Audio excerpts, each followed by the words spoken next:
ইজতেমায় এরকম আপনারা নাম্বার দেখতে পারবেন, যেটাকে খেত্তা পয়েন্ট বলা হয়। এক এক জেলা থেকে কাউকে একটি পয়েন্টের নাম্বার দেবে খেত্তার, বা দুটিও দিতে পারে, মানে মানুষ বুঝে।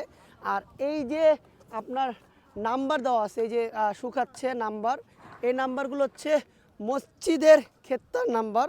হ্যাঁ, বিভিন্ন তারা এই যে এখানে কার্যক্রম করতেছে, দেখে আমার মুসল্লি ভাইরা, এগুলো তো বলা হয় মসজিদে খেত্তার পয়েন্ট না, মসজিদ ওয়ারি পয়েন্ট, মসজিদ ওয়ারি পয়েন্ট, এগুলোকে বলা হয় মসজিদ ওয়ারি পয়েন্ট। এক জেলায় এই সমস্ত পয়েন্ট 15টা 20টা 30টা 40টা 10টা 15টা এগুলো থাকতে পারে, হয় দেয়া হয় তাদের মানে এলাকা ভাগ।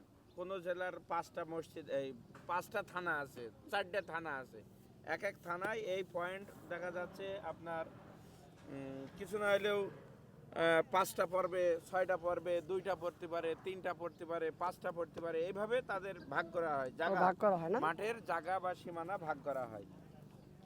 কি পয়েন্ট বলা হল বললেন? মসজিদ ওয়ালি পয়েন্ট। মসজিদ ওয়ালি পয়েন্ট, এই তো ওয়ারি ওয়ারি পয়েন্ট, ওই যে কেউ খেত্তা করতেছে, কেউ ওয়ালি পয়েন্ট করতেছে, এভাবেই বিশ্ব ইজতেমার তারা কার্যক্রম চালিয়ে যাচ্ছে। সবাই ভালো থাকবেন, আসসালামু আলাইকুম।